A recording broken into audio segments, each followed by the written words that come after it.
కర్నూలు జిల్లా ఆదోని పట్టణంలో భక్తి శ్రద్ధలతో నిండిపోయిన 93వ శ్రీ మహాయోగి లక్ష్మమ్మ వెండి రథోత్సవం ఘనంగా జరిగింది. ఆలయం భక్తులతో కిటకీటలాడింది. సుదూర ప్రాంతాల నుండి భక్తులు భారీగా తరలివచ్చి అమ్మవారిని దర్శించుకొని మొక్కులు తీర్చుకున్నారు. ఈ మహోత్సవానికి ముఖ్య అతిథిగా విచ్చేసిన ఆదోని ఎమ్మెల్యే శ్రీ పార్థసారథి మహాయోగి లక్ష్మమ్మ అమ్మవారిని దర్శించుకుని పూజను నిర్వహించారు. దేవాలయ కమిటీ సభ్యులు రాచోటి రామయ్య కుటుంబ సభ్యులు ఎమ్మెల్యేను ఘనంగా సన్మానించారు. ఈ జాతరకు అశేష భక్తజనం హాజరై భక్తి శ్రద్ధలతో అమ్మవారిని దర్శించుకుంటున్నారు. మీరు కూడా ఈ పవిత్ర ఘట్టాన్ని చూసి భక్తి వాతావరణాన్ని ఆస్వాదించండి.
శ్రీ శ్రీ మహాయోగి శ్రీ లక్ష్మమ్మ అవ్వగారి 93వ రథోత్సవ వేడుకలు ఈరోజు పొద్దున అత్యంత వైభవంగా మొదలైన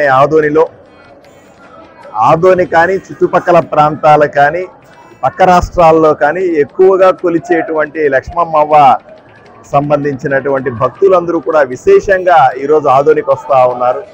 లక్షలాది మంది భక్తులు ఇక్కడికి వచ్చి దర్శన ఏర్పాట్లు చేశాం. అందరికీ కూడా ఎక్కడా కూడా చిన్న ఇబ్బందులు రాకుండా భక్తులకు అన్ని రకాల సదుపాయాలను ఏర్పాటు చేశాం. పోలీసు పూర్తి స్థాయిలో పహారా కాస్తా ఉంది.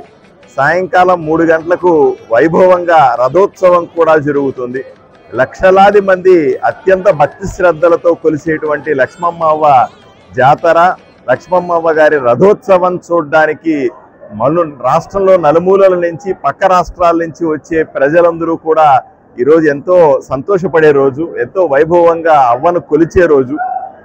అత్యంత భక్తి శ్రద్ధలతో ఈరోజు ఆదోనిలో అందరూ కూడా ఒక పెద్ద మంచి పండుగ వాతావరణంలో పొద్దున్న లేచి అందరూ కూడా అవ్వ జ్ఞాపకాలతో, అవ్వ ఆలోచనలతో, అవ్వ ఆశీర్వాదం కోసం ఈరోజు బారులు తీరారు. వీళ్ళందరినీ కూడా జాగ్రత్తగా దర్శనాలు చేయించి సాయంకాలం రథోత్సవంలో వాళ్ళ కనుల పండుగగా రథోత్సవాన్ని నిర్వహించడానికి అన్ని రకాల ఏర్పాట్లు చేశాం. 93వ రథోత్సవంకి వచ్చిన ప్రజలందరికీ, భక్తాదులందరికీ గుడి పరంగా అందరికీ ధన్యవాదాలు తెలుపుతున్నాను. సో ఇది మా రాయచోటి కుటుంబ సభ్యులు ప్రతి ఒక్కరు వాళ్ళు పార్టిసిపేట్ అయ్యి, మా నాన్నగారైన రామయ్య గారు మీ అందరికీ సుపరిచితులే. సో వాళ్ళ ఆధ్వర్యంలో వెండి రథం చేయబడినది. సో బంగారు ముఖం కూడా చేయబడినది. ఈ రథోత్సవానికి సందర్భంగా బంగారు కిరీటాన్ని అవ్వగారికి ఈరోజే అలంకరించడం జరిగింది. సో దానికి విష్ చేసిన మా ఎమ్మెల్యే గారికి మేము కృతజ్ఞత తెలుపుతున్నాము. పోయినసారి జాతరలో కూడా వచ్చినారు, ఈసారి కూడా వస్తున్నారు. ప్రతి ఒక్కరు ప్రజలు వాళ్ళు ఈ రథోత్సవానికి పార్టిసిపేట్ చేయండి. ఎందుకంటే ఒక ఆనవాయితీ ఏమంటే ఇక్కడ కొత్తగా పెళ్ళైన వాళ్ళందరూ రథోత్సవాన్ని చూసే ఆనవాయితీ ఉంది. సో అందరూ వస్తున్నారు, అందరూ ధన్యులు కాండి. శ్రీ మహాయోగి లక్ష్మమ్మ నమః. థ్యాంక్ యూ అండి. నా పేరు రాయచోటి సుబ్బయ్య అండి. నేను రామయ్య గారి అబ్బాయి అండి. Thank you sir.